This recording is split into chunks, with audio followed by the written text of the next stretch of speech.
सीधी सी बात है, 70,000 करोड़ का जो कॉमनवेल्थ घोटाला हुआ था, उसमें बहुत सारे लोग जेल में हैं। कल को वो नॉमिनेशन फाइल कर देंगे, कहेंगे हमको चुनाव प्रचार के लिए छूट चाहिए। 1,76,000 करोड़ के 2G घोटाले वाले बहुत सारे अभी जेल में हैं। वो भी कहीं नॉमिनेशन फाइल करके बोलेंगे जी हम केजरीवाल को तो आपने दे दिया, जो चुनाव लड़ ही नहीं रहे थे, हम तो चुनाव लड़ रहे हैं, हमको भी दे दीजिए। 1,86,000 करोड़ का कोयला घोटाला है, उसमें से कोई नॉमिनेशन फाइल करेगा, कहेगा हमको जी दे दो। बहुत सारे जासूसी में जो बहुत सारे लोग गिरफ्तार हैं, बहुत सारे लोग देशद्रोह में गिरफ्तार हैं, बहुत सारे लोग अलगाववाद की घटनाओं में गिरफ्तार हैं, बहुत सारे लोग धर्मांतरण के घटनाओं में गिरफ्तार हैं, बहुत सारे लोग मजहबी उन्माद फैलाने के आरोप में गिरफ्तार है, एक खालिस्तानी गिरफ्तार है। ऐसे बहुत सारे लोग तिहाड़ में हैं और भारत के अलग अलग जेल में है।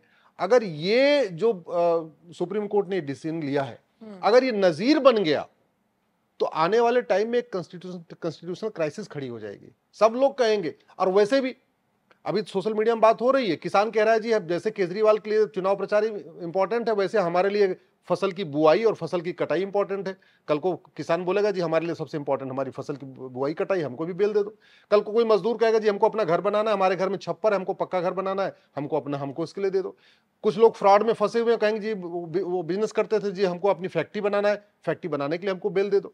कल को कोई जो है वकील कहेगा जेल में है, हमको जी बहस करना, हमको जेल दे दो। कोई चार्टर्ड अकाउंटेंट कहेगा जी ऐसा है जी हमारा फाइनेंशियल ईयर क्लोजिंग का टाइम आ चुका है, हमारे सारे कस्टमर परेशान है, हमको हिसाब किताब करना है। कल को कोई डॉक्टर जो किडनी बेचने का आरोप में जेल में बंद है, वो बोलेगा जी हमको ऑपरेशन करना है, हमको जी 1 हफ्ते की जेल दे दो, हम जाके जो है बेल दे दो, हम जाके जो है ऑपरेशन करके आएंगे। तो ये एक बहुत बड़ी कॉन्स्टिट्यूशनल क्राइसिस खड़ी हो जाएगी। मैं आशा करता हूं ये एक टेम्परेरी बेल दी गई है। अब चूंकि अगली सुनवाई फिर से होगी, केजरीवाल जी 1 जून को फिर जेल में जाएंगे, उसके बाद सुप्रीम कोर्ट इसको करेक्ट कर लेगा और हो सकता है कुछ ऐसा आगे वाले टाइम में उसको क्लियर भी कर दें कि भैया ये कोई दूसरों के लिए नजीर नहीं है, ये जो फैसला है नजीर नहीं है। लेकिन एक बार ये जरूर हो गया है कि आम आदमी और खास आदमी में एक जो डिफरेंस क्रिएट हो गया, उसके वजह से पूरे देश में लोग अपने अपने जो जहां बोल पा रहा है, कोई फेसबुक पे लिख रहा है, कोई ट्विटर पे लिख रहा है, कोई इंस्टाग्राम पे लिख रहा है, सब लोग यही कह रहे हैं कि आम आदमी को जेल और खास आदमी को बेल, क्या यही न्याय है? मेरा ये मानना है कि अब समय आ चुका है कि पुलिस व्यवस्था, न्यायिक व्यवस्था और प्रशासनिक व्यवस्था में आमूल चूल परिवर्तन किया जाए। ये जो गुलामी वाली न्यायिक व्यवस्था चल रही है, जिसमें कोई क्लैरिटी नहीं है, कुछ लिखा नहीं हुआ है, अब समय आ गया है कि भारत में एक one nation one judicial charter लागू किया जाए, जिससे इस तरीके की चीजें डिसबैलेंस जो हो रही हैं ना हो। अल्टीमेटली नम्रता जी 5 करोड़ मुकदमे भारत में चल रहे हैं। 5 करोड़ मुकदमे से 5 करोड़ परिवार टेंशन में है। एक परिवार में एवरेज 6 आदमी मान के चलिए, माता पिता, पति पत्नी और 2 बच्चे, छोटा परिवार है तो यानी 5 करोड़ मुकदमे के कारण 30 करोड़ भारतीय टेंशन में है। यानी लगभग 1 अमेरिका के बराबर जनसंख्या भारत में मुकदमों के कारण टेंशन में है। ऑस्ट्रेलिया की जनसंख्या 2 करोड़ है, यानी 15 ऑस्ट्रेलिया के बराबर भारत में लोग मुकदमों के कारण टेंशन में है। कनाडा की जनसंख्या 4 करोड़ है, इसका मतलब लगभग 8 कनाडा का 8 गुनी जितनी जनसंख्या होती भारत में मुकदमों के कारण टेंशन में है।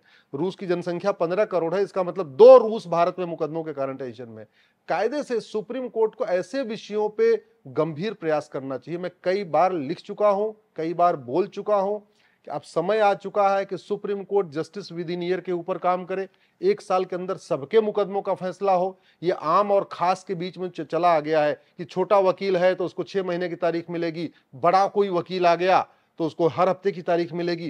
केजरीवाल का मुकदमा है तो डे टू डे सुनवाई होगी, वीकली डेट पड़ेगी। और वही कोई गरीब किसान, मजदूर या और भी कोई बेचारा है, उसको अगर मुकदमा है तो उसको 6-6 महीने की तारीख पड़ेगी। ये जो अनियमितता हो चुकी है, ये जो डिसबैलेंस है, इससे समाज में न्यायपालिका की जो इज्जत है ना वो कम हो रही है। इसकी वजह से सुप्रीम कोर्ट की इज्जत कम हो रही है। इसलिए मैं पहले भी सुप्रीम कोर्ट से कह चुका हूं, आज फिर से मैं पब्लिकली कह रहा हूं, अब समय आ चुका है कि सुप्रीम कोर्ट सबसे पहले police reform, judicial reform, administrative reform में काम करे। सबसे पहले सुप्रीम कोर्ट ये सुनिश्चित करे कि डिस्ट्रिक्ट कोर्ट का मुकदमा 1 साल में डिसाइड हो, हाई कोर्ट का 1 साल में डिसाइड हो, सुप्रीम कोर्ट का 1 साल में डिसाइड हो। केजरीवाल जी के खिलाफ बड़े गंभीर अपराध है। 170 मोबाइल तोड़ने का अपराध है, कोई छोटा मोटा नहीं है। 170 मोबाइल तोड़ने का उनके ऊपर आरोप है।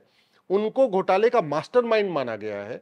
अब सवाल यह है कि जो प्यादे हैं वो जेल में हैं, तो मास्टरमाइंड को बेल मिल रही है। और वो भी कैसे बेल मिल रही है? चलो अगर पत्नी की गंभीर तबीयत बहुत गंभीर खराब हो गई हो, माता पिता की बहुत गंभीर तबीयत खराब हो गई हो, जेल में हो, मरने जीने का सवाल हो, ऐसे केसेस में तो एक बार फिर भी इंटरिम रिलीफ मिलती है।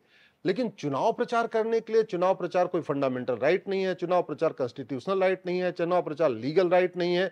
यहाँ लोग जेल में रहते हैं, उनको चुनाव लड़ने पे वो तो चुनाव जो है मतलब वोटिंग नहीं कर सकते। जेल में बंद व्यक्ति वोट नहीं कर सकता, जेल में बंद व्यक्ति को वोट करने के लिए जमानत नहीं मिलती, फिर जेल में बंद व्यक्ति को वो प्रचार करने के लिए जो बेल मिल रही है, ये बहुत गलत इंसिडेंट, मतलब एक प्रेसिडेंट सेट हो गया है। मैं आशा करता हूं कि सुप्रीम कोर्ट इस पे आने वाले जो अगली डेट पड़ेगी, भाई स्वाभाविक सी बात है 1 जून तक के दिया है, तो आगे इस पे कार्रवाई होगी। लेकिन मेरा ये मानना है कि अब एक पुलिस रिफॉर्म जरूरी है, जुडिशियल रिफॉर्म जरूरी है, एडमिनिस्ट्रेटिव रिफॉर्म जरूरी है, तभी सबको एक तरीके से न्याय मिलेगा। ये जो आम आदमी और खास आदमी के बीच में जो खाई बढ़ती जा रही है, खासतौर पर कोर्ट में, वो रुकेगा। लेकिन जिस बात का डर था वही साबित होता हुआ नजर आ रहा है। जब ये बहसबाजी चल रही थी तो ईडी की तरफ से ये दलील दी गई थी कि आप गलत नजीर पेश कर रहे हैं, और जो चीज आप बोल रहे थे वही ईडी ने भी बोली थी। अब देखिए खबर ये निकल कर आई है कि जो अमृतपाल, जिसके ऊपर एनएसए लगा हुआ है, खालिस्तान समर्थक जो इस वक्त जेल में है, उसने भी याचिका लगा दी है कि मुझे भी जमानत दे दो, मुझे भी पंजाब की कोई खडूरा करके कोई सीट पड़ती है वहां से चुनाव लड़ना है। हालांकि वो याचिका खारिज हो गई। तो जिस बात का डर था ईडी को, या जो बात आप कह रहे हैं, वो तो होने लगा है अब। नहीं, वो बिल्कुल, चूंकि इस जो बेल का ऑर्डर है, इसमें अगर एक लाइन ये भी होती कि भाई ये जो हमारा फैसला ये केवल केजरीवाल के लिए है, ये किसी के लिए नजीर नहीं है, तो भी ठीक रहता। लेकिन अगर वो लिखते कि ये केवल केजरीवाल के लिए है, किसी के लिए नजीर नहीं है, तो एक अलग बवाल शुरू हो जाता कि केजरीवाल के लिए अलग से क्यों ये सुविधा दी गई है। तो ये समस्या आने वाले टाइम में बहुत बड़ी, कहते नहीं, एक वो शीशा लेदर करा देना, एक फैसले का, एक कोर्ट का जो है मतलब पूरे ऑर्डर का ही शीशा लेदर हो जाना, तो एक बहुत गलत ही प्रेसिडेंट सेट हुआ है। और इस तरीके के फैसले से बचना चाहिए। इससे न्यायपालिका, विशेष रूप से सुप्रीम कोर्ट के जो इज्जत होती है आम जनता के मन में, उसकी कम होती है। और इसके पहले एक और भी घटना हुई थी, तीस्ता सीतलवाड़ के लिए सैटरडे के दिन कोर्ट खुली थी। सैटरडे को छुट्टी होती, सैटरडे संडे सुप्रीम कोर्ट बंद रहता, 5 डे वर्किंग होती सुप्रीम कोर्ट में। लेकिन तीस्ता सीतलवाड़ के लिए सैटरडे को सुप्रीम कोर्ट खुली थी, सैटरडे को स्पेशल बेंच बनी थी और उनको बकायदा जमानत भी मिल गई। तो उस समय भी लोगों के मन में मतलब एक चीज आई। इसके पहले आतंकवादियों के लिए एक बार रात को कोर्ट खुली, उससे लोगों के मन में आया कि भैया आतंकवादियों के लिए रात को खुल सकती तो आम जनता के लिए क्यों नहीं खुलती सुप्रीम कोर्ट। ठीक है, तीसरा सीतलवाड़ के लिए सैटरडे खुल सकती तो आम जनता के लिए सैटरडे क्यों नहीं खुल सकती। अब दूसरा, ये तीसरा एक घटना हुई है पिछले 2-3 साल के अंदर, जहां पे बाकायदा एक व्यक्ति को जो मास्टरमाइंड है, ईडी कह रहा है इनके खिलाफ गंभीर हमारे पास सबूत हैं पूरी की पूरी, और ये सच्चाई भी है। अगर इतना बड़ा शराब घोटाला हुआ तो मैं नहीं मानता हूं कि उसको सिसोदिया ने खुद ही कर लिया, या नीचे के लोगों ने खुद ही कर लिया, या कविता ने खुद ही, ऊपर से कहीं ना कहीं कुछ इंस्ट्रक्शन आया होगा तभी कुछ हुआ होगा, ऐसे मुझे लगता है।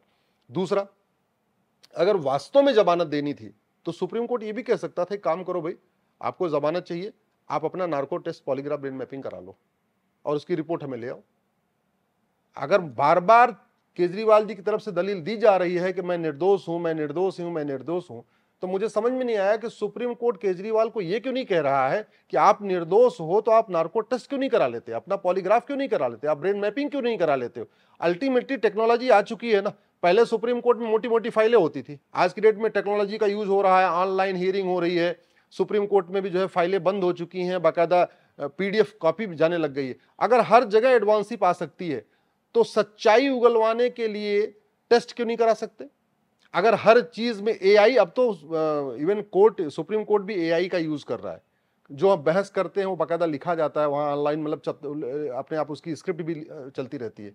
ऐसे में सुप्रीम कोर्ट ने अगर एक बार ये कह दिया होता कि हम आपको जमानत दे देंगे, क्या आप अपना नार्को पॉलीग्राफ ब्रेन मैपिंग कराने के लिए तैयार हो। अगर केजरीवाल जी कह देते हाँ मैं अपना narco test polygraph brain mapping कराने के लिए तैयार हूं, उसके बाद अगर उनको जमानत मिलती तो सुप्रीम कोर्ट के ऊपर कोई मतलब कोई उंगली नहीं उठाता। आज जो इस फैसले पर उंगली उठ रही है उसका एक बड़ा कारण यह है कि केवल दोनों पक्षों की दलील सुनी गई। ईडी कह रहा है कि हमारे पास मोबाइल तोड़ने का है, ये है, सबूत मिटाने का फैसला है। दूसरी तरफ वो कह रहे हैं मैं निर्दोष हूं। तो ईडी झूठ बोल रहा है या केजरीवाल झूठ बोल रहे हैं, इसका एक ही तरीका था, narco test, polygraph, brain mapping.